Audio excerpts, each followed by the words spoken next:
Welcome to the One on One channel. Like, comment, subscribe. I'm gonna be on camera real soon, y'all. Bear with me. Love. Drake, the man who's been sitting on top of the game for over a decade. Champagne Papi, the sixth god. But after catching lyrical smoke from Kendrick Lamar in one of the most vicious rap battles we've seen in years. By the way, did you just see Kendrick Lamar at that Toronto recent show where the crowd was begging Kendrick to perform Not Like Us one more time?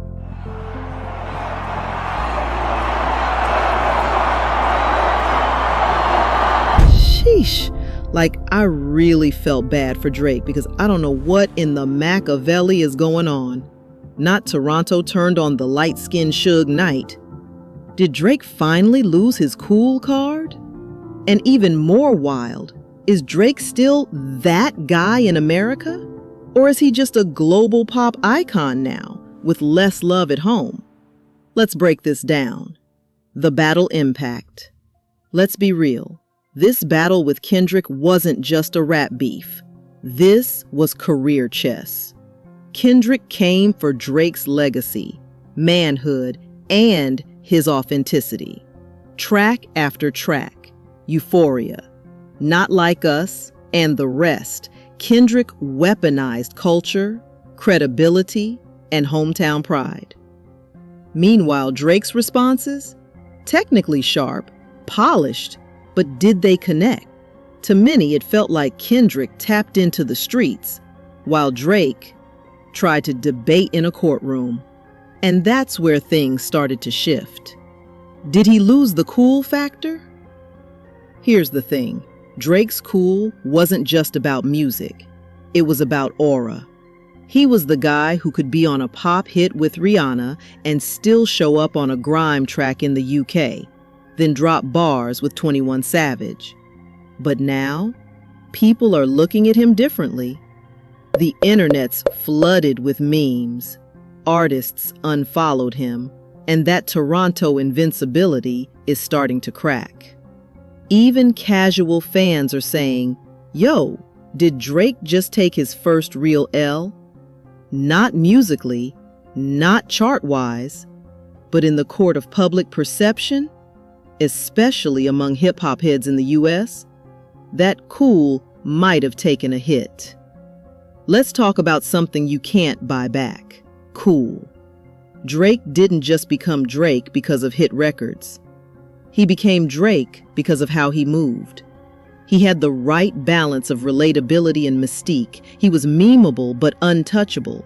He'd sing on one track, rap like a savage on the next, date a superstar, then disappear into his Toronto mansion like a rap Bond villain.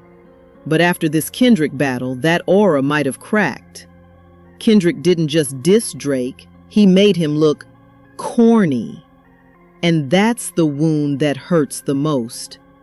Because once the public starts treating you like a joke, once you're a punchline on social media instead of the standard, the cool starts slipping. And Drake knows it. Look at how reactive he got during the beef.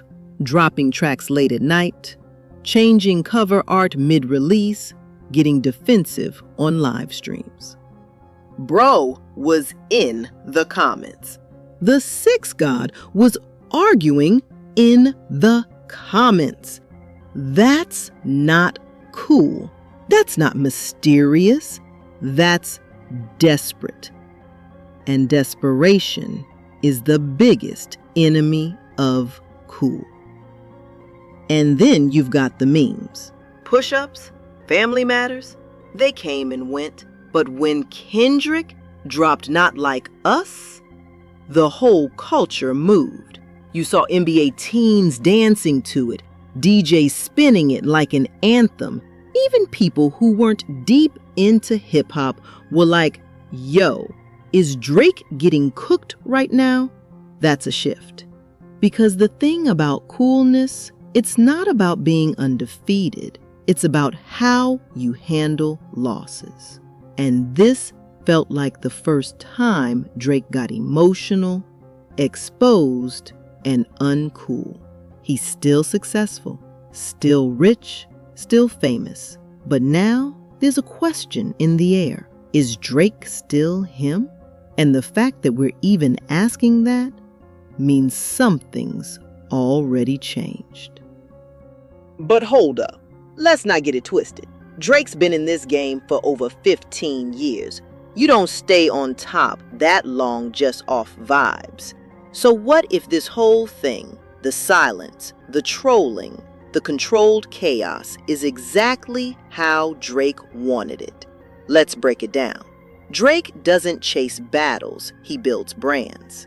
Kendrick might have won the battle for respect, but Drake's playing the game of global visibility.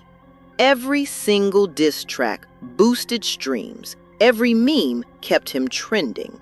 He dropped a song, boom, it's charting. He's still doing collabs, still booking arenas, still running up 100 million plays like it's nothing.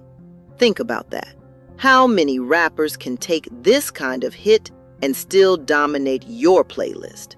And remember, Drake's been uncool before. Remember the Meek Mill beef? People laughed at him doing means and singing on diss tracks. Then he dropped back to back and turned a whole L into a Grammy-nominated hit. This man is a marketing machine. So maybe it's not about looking cool in the moment. It's about staying relevant, powerful, and profitable no matter what.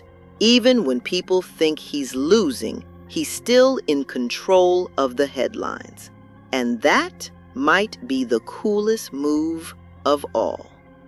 So now we're left with two very different realities, and the truth might depend on who you ask. On one hand, you've got the Drake critics saying, the mystique is gone. He got exposed, outclassed, and clowned. The cool is fading, and the throne, at least in the US, is Kendrick's now. They'll tell you this battle wasn't about sales. It was about respect. And for the first time, Drake didn't walk away with all of it.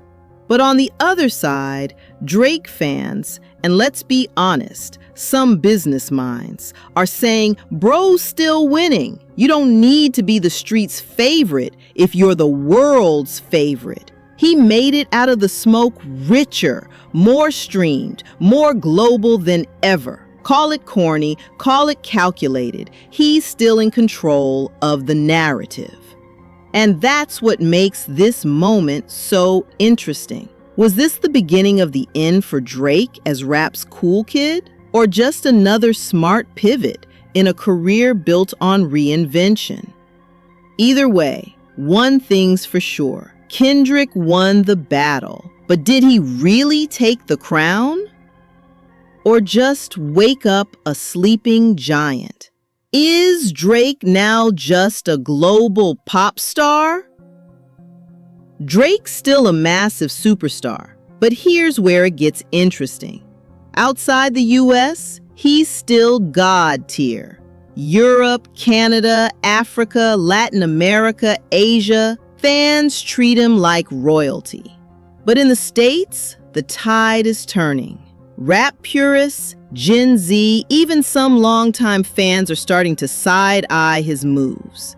Is he giving more effort to his international tour sets than his bars?